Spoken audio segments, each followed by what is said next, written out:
Hello and welcome to the Wildly Beautiful Life podcast. I'm your host, Anne Marie Grace, and this is a space for coming back home to yourself, to your inner truth, to your natural design, and to the life that you're here to create.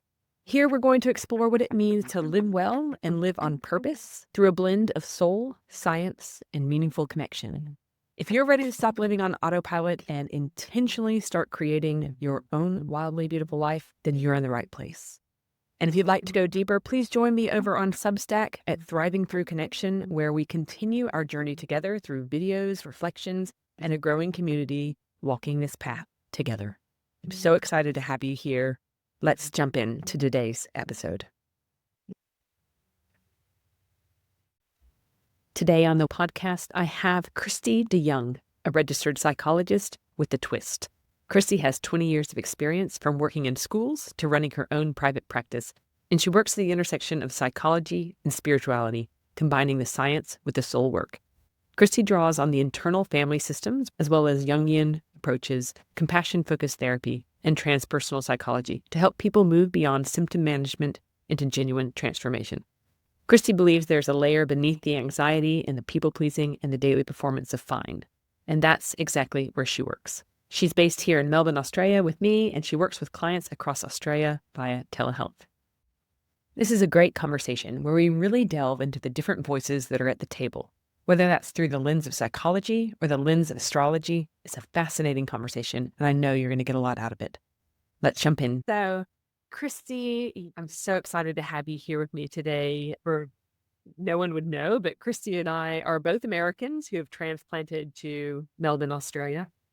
Our paths crossed more than 20 years ago at the tennis. So Kristi was sitting in a row behind me, and I heard her American voice, and I was pretty fresh off the boat, and I was looking for connection at that point in time, and there was Kristi. And so we got to chatting, had a good friendship, and then our lives went different directions, and in recent past, we've come across each other again. Kristi is now a spiritually integrated counseling psychologist, and we have had some interesting chats, and I wanted her to come onto the podcast and speak specifically around this idea of how she uses the parts therapy to help her clients better understand themselves. And I saw a link between how astrology has similar voices at the table. So we're going to see where this conversation goes. But before we get started, Kristi, I'd love for you to just say hi and tell everyone a little bit about yourself, who you are, the work you're doing in the world, what lights you up, why you're here. Yeah, thank you. Thank you for having me, Anne Marie. Yes, I think it's very synchronicitous that our paths crossed. So I feel like it was very much meant to be our initial meeting and then again reconnecting with you. So that's been a lovely transformation.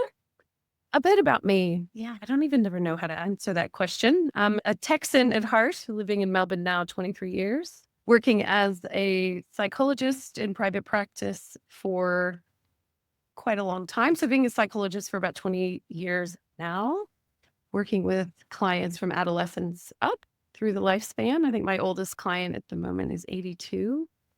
It's quite lovely, though, to see the parallels and patterns that we go through at every age and stage of life are the same in a lot of ways. I'm a mom of 3 boys, a very busy, full life outside of the office as well. Yeah, I'm avid and I love fitness and yoga and all things, I guess, spiritual transformation, a little bit witchy and harsh, those kinds of things. That's me in a nutshell, and I think maybe covers it. Beautiful, Kristi. So can you share with people how you were drawn into, because 20 years is a long time, and I know we know that you're a generator, right? And generators have the drive and determination to, they find something that lights them up, they just deep dive and that's their path. Whereas for me, it's all about this interests me, that interests me, and keep juggling as a manifesting generator and lots of things. So talk to me about where was the book for you? What brought you into psychology? And I know that you're nuancing now to more spiritual integration within that space, but just walk us a little bit through your story. Look, I started out, I think the way most people in traditional psychology would start out, which is like that CBT, the cognitive behavioral therapy in mindfulness around, it's called acceptance and commitment therapy. I think you have to start there. There's just no other option really with your learning. But always been really pulled to what's called humanist psychology. So existential psychology of why we're here in this, as I said to you, in the skin suit. What is the job of being human and how do I create meaning and purpose in my life? So that's always been sprinkled in the background. And I actually did an undergraduate degree in religion. At the time, I didn't know why. I just accidentally did it. The way you study in America, you get enough credits and they're like, by the way, you get a major on your degree. I was like, wow, that sounds fun. Don't know what I'm going to do with that. And now what's interesting is now I can see the meaning that was supposed to be in that. So I've always enjoyed learning about like the history of things, the history of religions, where all of these, if it's Buddhism or Hinduism, Judaism, Jainism, there's just so many isms out there, and how different parts of the world might look at answering different philosophical questions about what it means to be human and why we're here. And I guess how to resolve dilemmas that we face in being human and the struggles and the challenges that come along with being human in this skin suit. So that's the Cree history. And then when I get into actually becoming a psychologist, finding the right modality that worked with most clients, I wasn't really ever happy with just CBT or ACT. I found and I stumbled upon like some somatic practices, polyvagal theory. I did schema therapy. And then I found what in the therapy space is called internal family systems, IFS, with what you just said earlier is parts work. So parts work is looking at the self as being multiple and resolves a lot of conflict that we have with not knowing who we are. At different times, I feel like I'm one part or another part. And that would be the main way that I work now, is that IFS model of the self, and peppered with a heavy dose of compassion focused therapy as well. Beautiful. So for people who haven't ever come across internal family systems or don't know what part work is, can you just give them a general view of what? So parts work, at the heart of parts work is this idea that we are multiple. So at any given, and I'll give you an example. It's not hard to think of how a part of me, you hear it in our normal language, a part of me wants to go to the party, a part of me doesn't. So we can hold the paradox so that we know what it feels like to be pulled in two directions. Now, in parts work, there's this idea that I have multiple parts, and I like to think of the idea of boardroom. So I draw for clients a big giant circle in the middle of a piece of paper, and I might write their name in the middle. And this is Anne Marie Incorporated. This is the business of you. And around that table are multiple seats. And there might be a part that is the anxious part. There might be a part that is the sad part. There might be a part that's the confident part or the strong part. The idea in therapy, and in therapy, I use it by trying to figure out who are the parts of you, who shows up the most, who are the boardroom members, and then who's also not allowed in the meeting. There's some people that we don't want to, that we call exiles, or there's parts of ourselves that we really don't feel safe enough yet to let be in the meeting room. So therapy is an IFS. Who is around the table? I'm getting to know you and understanding what makes you tick. What are the parts? What are the things that matter to you? So love, I might have a really loving part. So they're not negative or positive or good or bad. They just simply are. Who are the parts of me? Who's not allowed in the room? And I want to get to know that. And we try to reclaim those parts. We try to make it safe enough to sit with those exiled parts. And then I also, my favorite part of IFS, and I know that this would resonate with you as well, is what's called self energy. So the major part of IFS and parts work is at the center and the heart of all of us is something with a capital S, self, a core being, an essence, dare I say soul, that is in all of us, that is good. And it is, I love this because it's a choice to believe. And I choose to believe that at the core of all humans is a goodness, a nugget. I call it the little golden nugget, like the little golden light that is capable of wonderful, beautiful, kind, compassionate. There's 8 C's of IFS and 5 P's. Don't get too bogged down in the vocab, but this like nugget of goodness. And that gets covered up by what happens to us in life. Social conditioning or the stories we are told about ourselves, traumas that we experience that might dim our light or we lose access to it. So in therapy, I'm helping people remember who they always were before life happened to them. And that's why that's my favorite part. And Emery, the beauty, everybody's got that. And everybody, literally everyone. And I think that's what makes this work gratifying, is helping people just remember who they always were. So there's a couple of things there. First, in my mind, I remember when he first talked to me about arts or about IFF. Artwork. And in my mind, I pictured the boardroom table as a long rectangular boardroom table, right? Not a circle. And so as you said it just now, I'm like, a circle, just like zodiac, right? Just so you've got the different spheres or the houses that represent different parts of our lives. And then each individual zodiac sign has its own flavor, right? So there is the zodiac part that's the really confident part, and the part that's the strong part, and the part that's the analytical and part. I can see so much overlap. And then I wonder, is there any basis in IFS that comes through? Because astrology has been around for 5,000 years. Is there any connection? Look, I have to say, probably not ostensibly, not on the surface, but Richard Schwartz is the man that came up with IFS. There's nothing new under the sun, right? Everything is something else recycled with a different messenger. But Yeah. he's pretty out there. He's a wild psychiatrist now in America. He really believed in ancestral trauma, like lineages. He believes in spirit teams. He believes under deep guided meditation, we can access other realms and otherworldly things. So maybe, right? If this has come to him through another source, from source, potentially, then absolutely, I don't see why not. Once you start seeing pattern that overlap different modalities or different philosophies, that's when you start to kind of go, maybe we're onto something.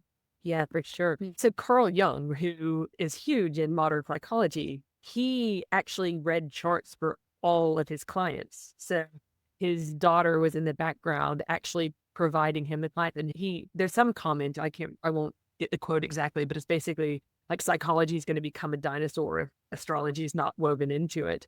But the modern system doesn't. There's a lot of skepticism or lack of belief around astrology these days, maybe getting back to it a little bit more. Yeah. I think that Western intellectualism and behaviorism and this need for science and provability, the pendulum swung to that. Maybe it needed to, I don't know.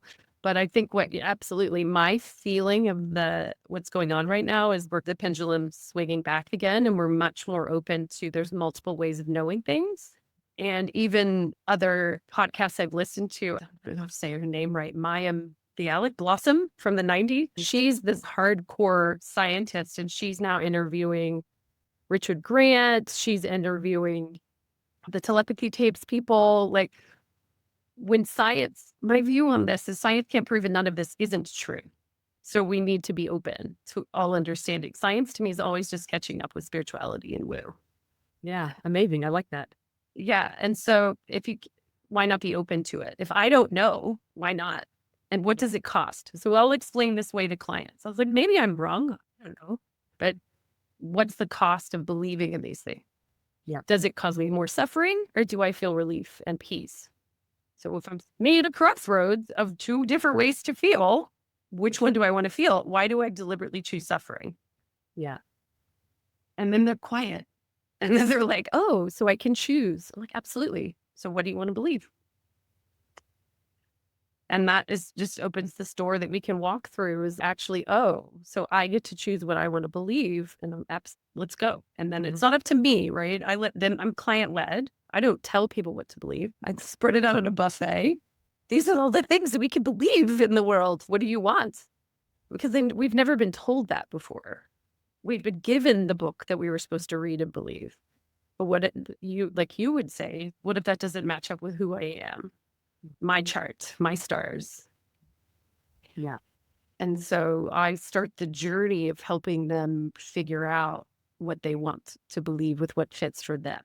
And then I send them to people like you to go now tell them how to do it in the stars and their charts and their gene keys. And yeah, so I love working collaboratively too with people who are way better experts in other spaces that I'm not. So yeah. Let's talk a little bit more about the IFS approach, where you talked about the exiled person at the table. I want to understand that better and for people to be able to recognize within themselves, oh, yeah, there's that part of me that I don't want there, but is there. Like, how do we greet them and welcome them and learn from them?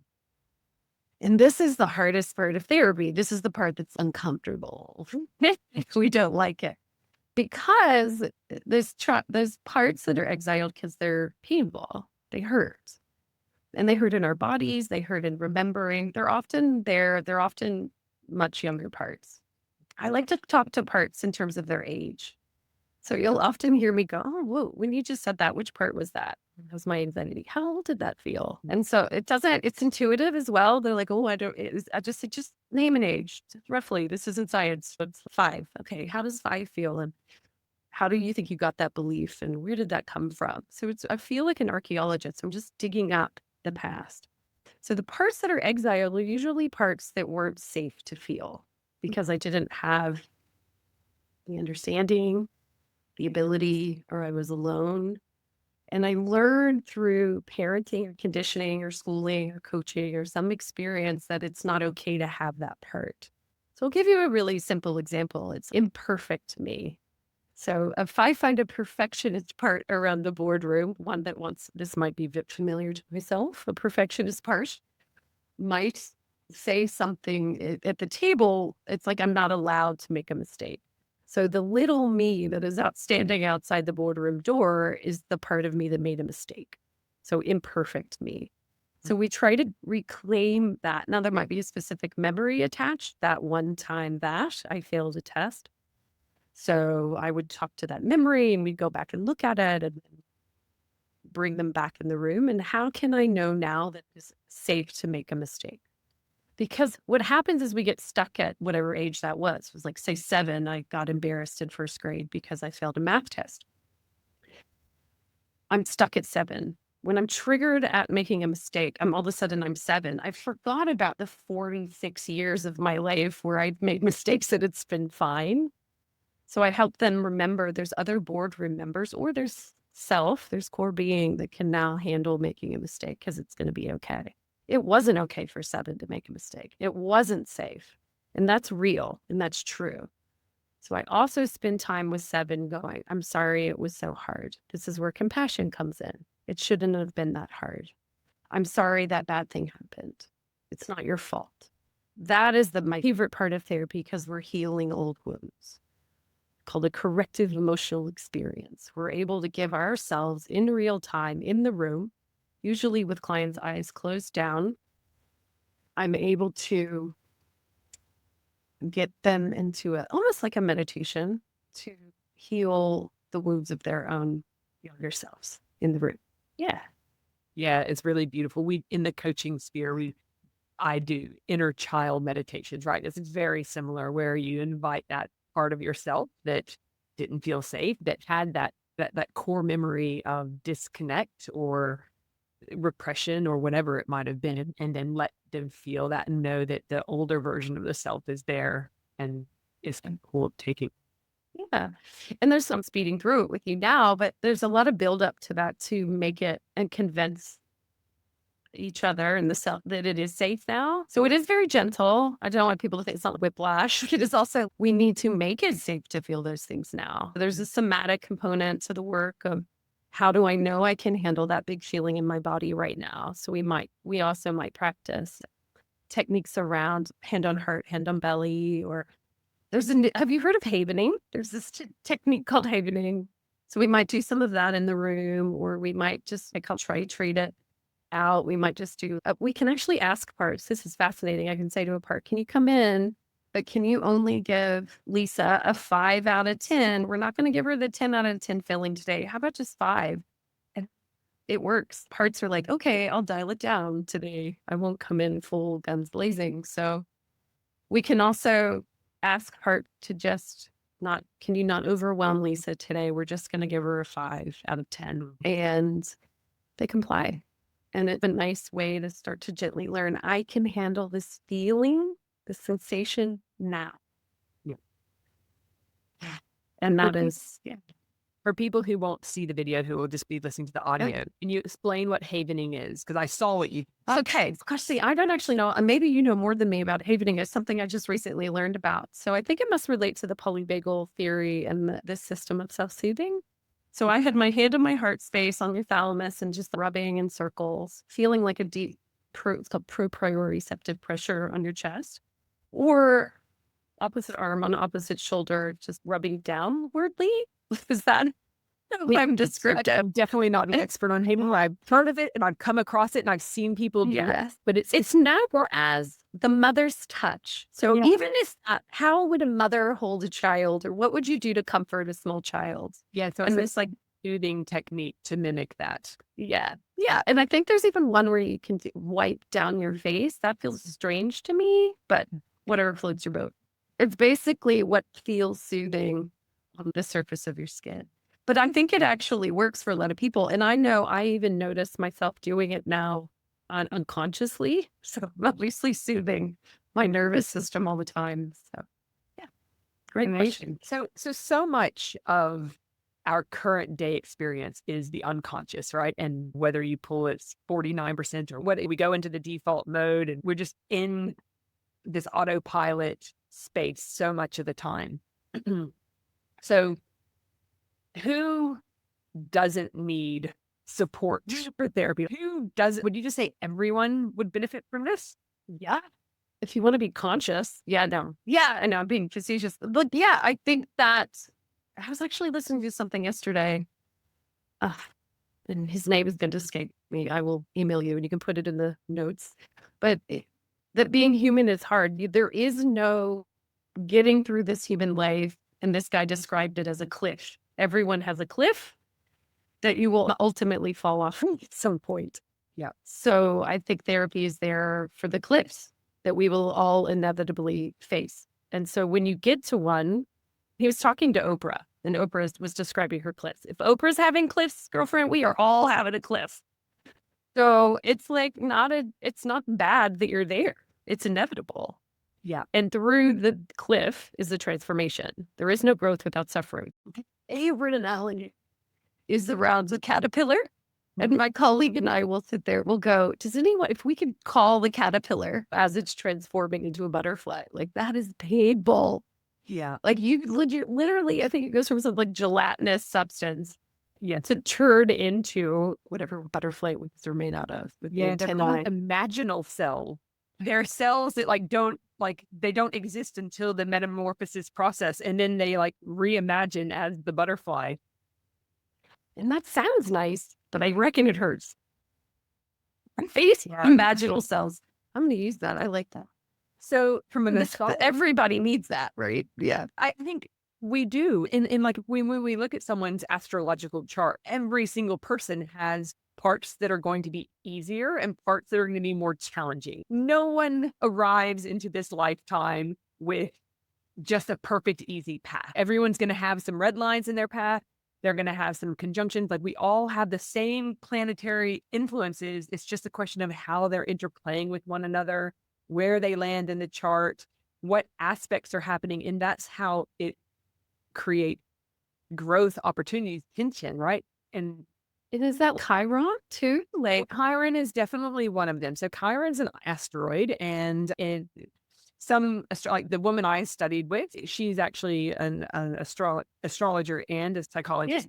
Yeah. And she doesn't like to look at Chiron. And I think as far as her teaching goes, and I think that's just because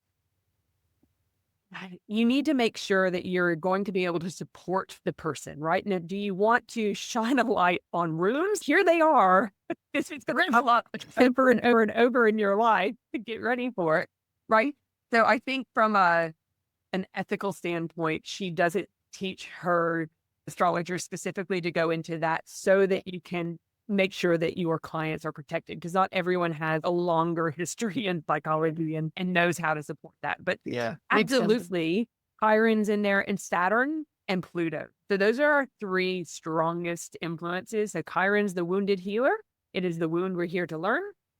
Saturn is where we're going to master responsibility and we're being called to be disciplined in our life. And Saturn's probably one of the energies that we feel most prominently in that it continues to hit our chart over and over. All of the planets do, but Saturn's a really strong influence. And people who know this 7-year itch, or like how we go through these 7-year cycles, that's because that's when Saturn's hitting a square or opposition within your chart. So you really feel that. And if you are on the right path, it will be a very disciplined time of life, but not necessarily hard, just really focused in mastering myself. And if you are not quite on the right path, then Saturn usually presents as a little bit more challenging and hard. And then Pluto is all about our soul's evolution. So those 3 points in a chart are very much, yeah. Amazing. See, but I feel like I'm maybe weird because I think when I hear it's going to be challenging and hard, it's, ooh, there's about to be growth. Yay. But I have what? That's because you have set in blankets and earth sign. The earth sign are like, give me the work, let me grow, let me practical, let's build. And because you've got both a Capricorn sun and rising, right? Capricorn is Saturn loves to be in Capricorn, his favorite place in the zodiac, because Capricorn's here to be determined and disciplined and want to aspire for mastery. And Saturn will do it. I'm going to help you do the work. Sounds familiar. And then I've got something in the house of transformation. I'm in the right. You got for 4 career. planets in the 8th house, and the 8th is all about transformation. So Eighth house heavy. yes, that's right. So your 8th house heavy and Earth heavy and Capricorn. Right. So you are here to do work. So it's not surprising that you love me the hard. I can do this. Trust me, I know the landscape is fun. It's so true. I think when I had my sessions with you, it was so validating because I'm doing the right thing. I'm in the right career and it was not that I needed the validation, but I'm going to take it whenever that I felt more confident in myself and what I was doing, and to keep going, I think was very much resonant for me out of my time with what you taught me about my charts. Yeah. So I'm very grateful for all that you were able to show me and share with me and bring out of me. Yeah. And Kristi and I worked together a couple of months back. And one of the things another thing that we look at is your North Node, which is your soul's path to enlightenment. And I said to Kristi, you are here to be seen. And she has her North Node in Leo. And so Kristi has since, at least I've seen on her Facebook, her dancing on the video and sharing a lot more. And really, I don't know how it's going for you. How are you getting a lot of comment from friends and colleagues and whatnot about what you're doing? Because I simply have been liking everything. I want to say, look, I have. And it's always fascinating the people they'll be out and about that will, obviously friends of mine that are commenting on it, and they'll talk to me about it. So it's created a lot of more conversations. And that was the whole drive behind it, is to share more broadly and widely with other people, to help, to serve, to share this message in a broader scale. So it's been lovely for people to see all the parts of me, talking about parts, but I would very much compartmentalize different parts of who I was. And it never felt great. So now just being one authentic boardroom with everyone just feels more easeful, less exhausting, trying to mask or pretend to not have these parts. And you recruit, I think you even said, I call in the right, I don't say the right, but the aligned people for me now. And they will self-select me now because they know I'd love tarot, or I do astrology, or that I nerd out on lots of different things, and they will come to me to talk about those things. So I'm also attracting my tribe. Amazing. Which is lovely. It's fun. Yeah. Yeah. I love that for you, because what my wish for everyone is to be able to do the things that light us up, to be fully own all of our parts, show up as all of our parts, and know that actually the more we are ourselves, the more we actually can shine our light. And as Again, you're very much service oriented because of how your chart is, right? But for you to be able to do the work you're here to do, it requires you to say fully and proudly, this is me. And know that the people who are meant to be in your world are going to see that and be like, oh, and then that gives them permission to be themselves. And it's just this beautiful ripple effect that flows on. Yeah, absolutely. I met a colleague the other day for the first time in like a supervision club that I'm in. And he had said, you just put in the chat, like all your woo. And I'm like, yeah. He was like, I didn't know we were allowed to be that. And because he is, but closeted woo. Yeah. Like, so let it out. But so there are a lot of people that believe, I don't even like the word woo. That was the word that he used, that believe in all this stuff. And I think you talking about it, me talking about it, gives everybody permission to have all the parts of themselves to believe in whatever they like to believe in. Yeah. And there are no bad parts. That's literally the title, Schwartz's book, No Bad Parts. And that self-acceptance piece is huge. Yeah. So that makes me go back to a story. I can remember years and years ago saying something to my father, who is a Capricorn through and through as well, but he is religious, but he's not spiritual. And I was sharing with him that I'd had a reading and that being a psychic reading, and his response was, I'm concerned that you believe in that. And my response back to him was, I'm concerned that you don't. I love that.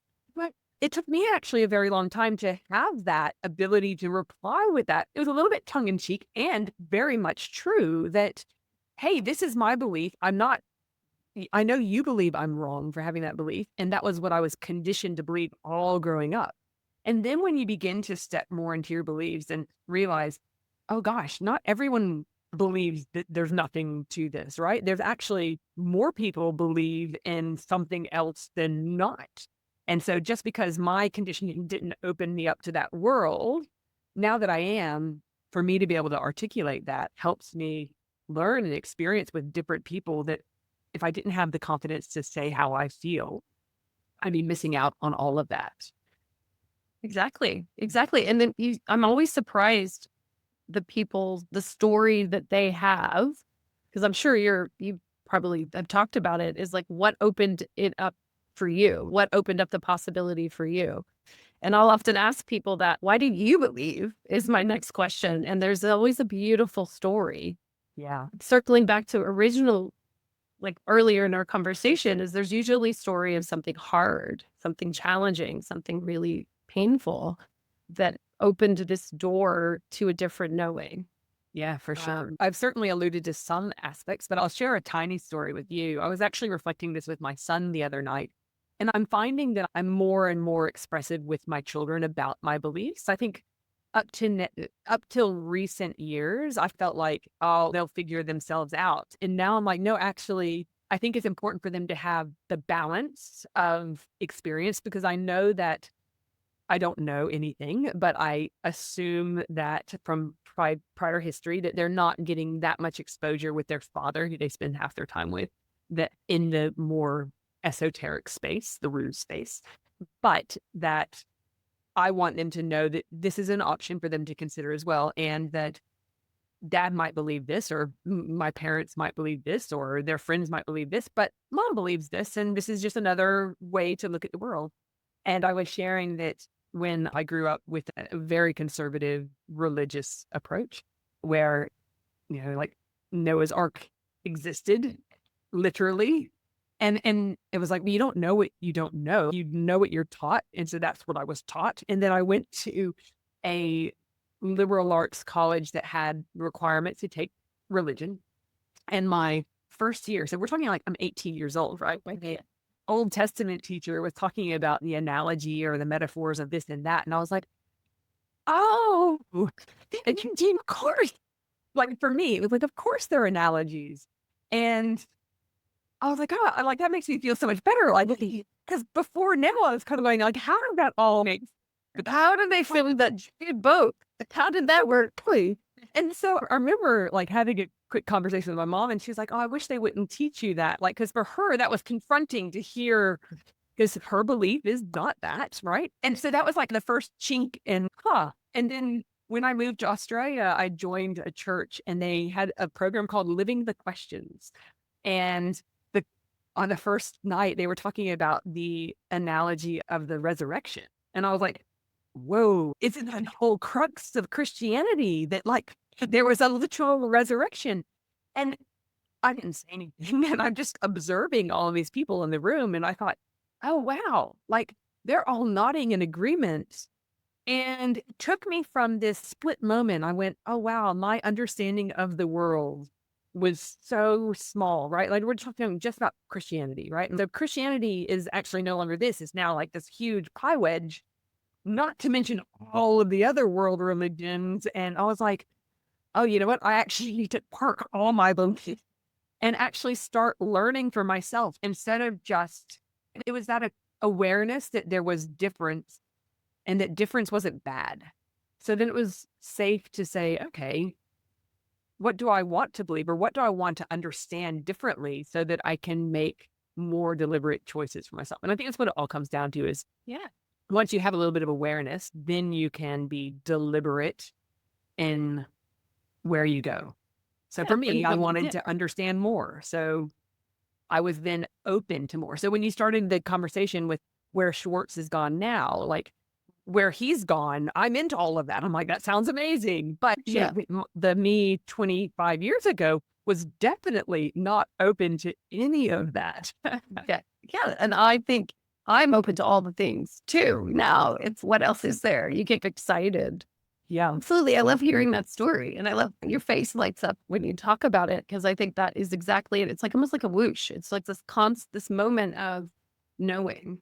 And it's, oh, wow, my brain just literally expanded. I've just opened up this whole wormhole of possibility. And that's what I try to tell people too, is that it can be fun in the darkness.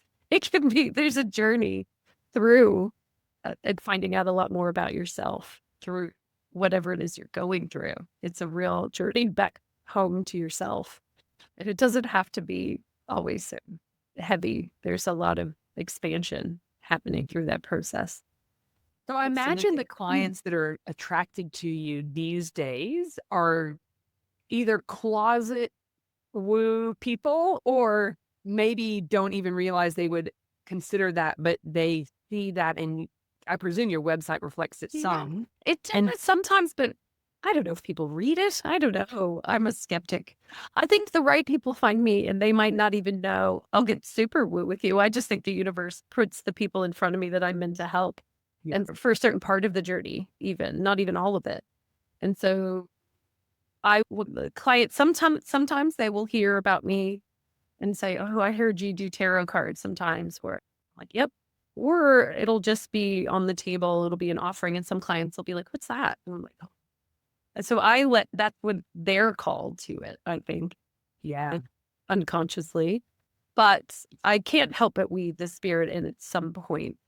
But maybe more from a place, I might initially do it from more of an existential, like, why do you think we're here?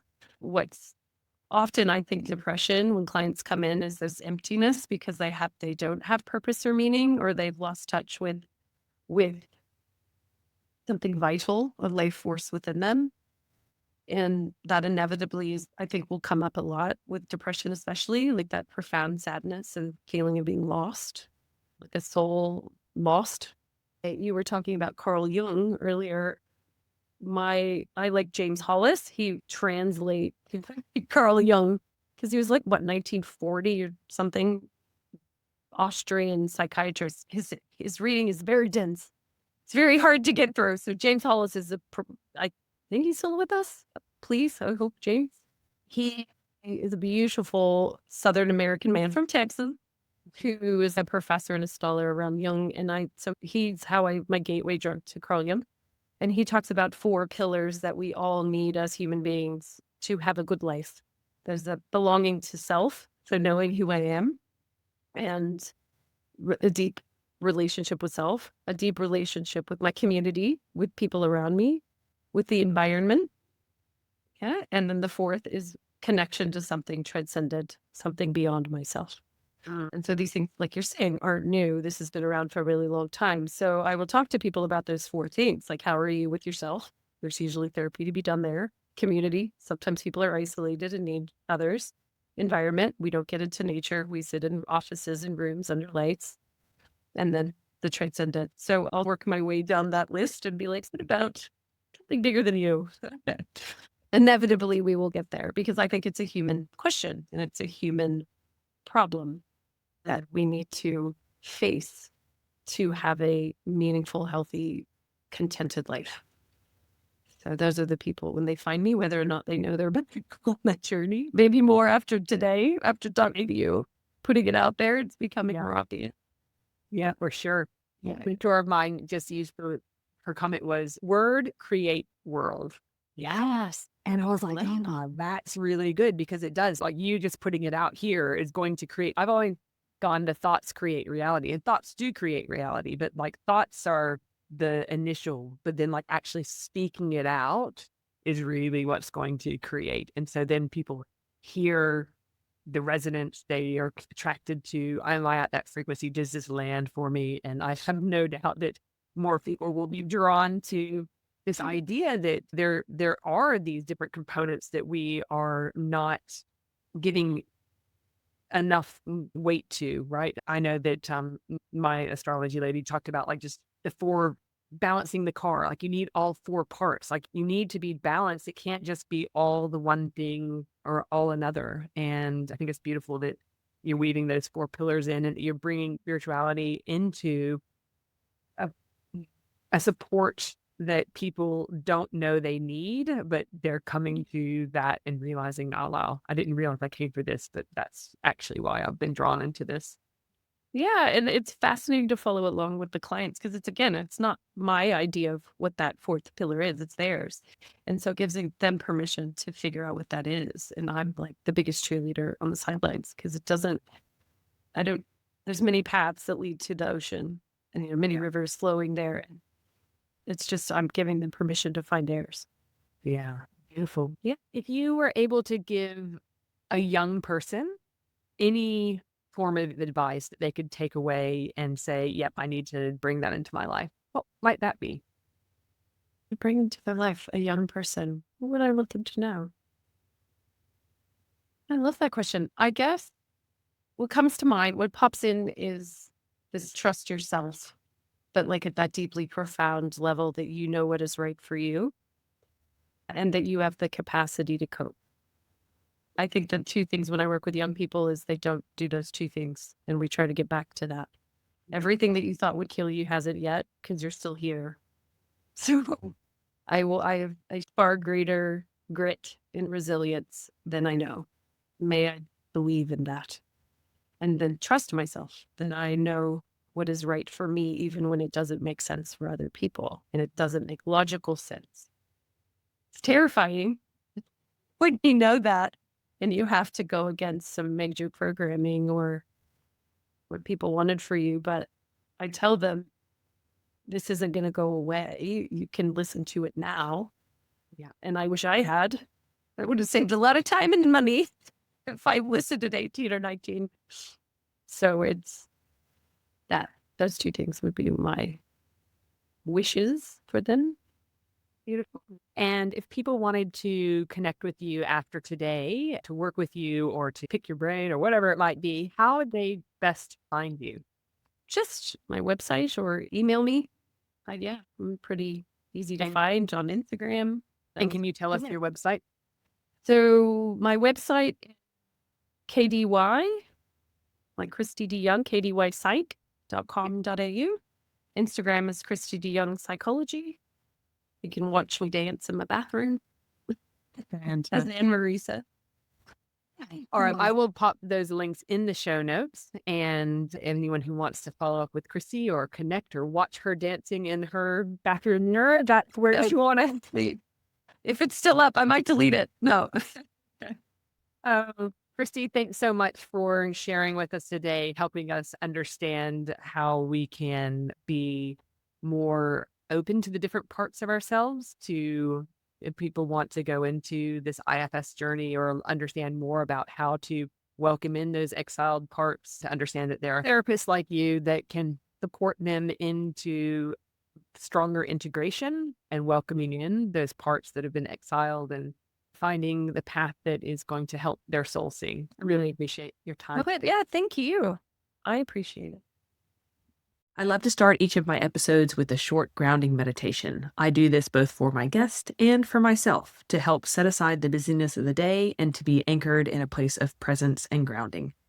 So long as you're not driving, if you'd like to enjoy a quick grounding meditation, here's the one I offer today. So I'm going to invite you to either lower the eyes or allow them to shut. And just taking a moment to come into this present moment. As you're arriving, just taking a moment to notice what is present for you. Perhaps you can sense tension in the shoulders, chest. Perhaps you're noticing that the mind is thinking about what's come before this moment or what's coming after this moment. Just an invitation to really come into presence with this moment. You're feeling the weight of the body or chair supporting it. Noticing the sounds in the environment around you. Noticing how the breath is ever so gently moving within the body. Perhaps inviting in a slightly longer inhalation and exhalation, a chance to fully connect to the life force that is emanating us. And as you begin to settle in, it's helpful maybe even imagining your body as a sandbag and feeling every grain of sand settling and grounding you. We're just going to open up through our chakras, our energy centers, just to create ease with the information that comes through us and our connection to that is beyond us.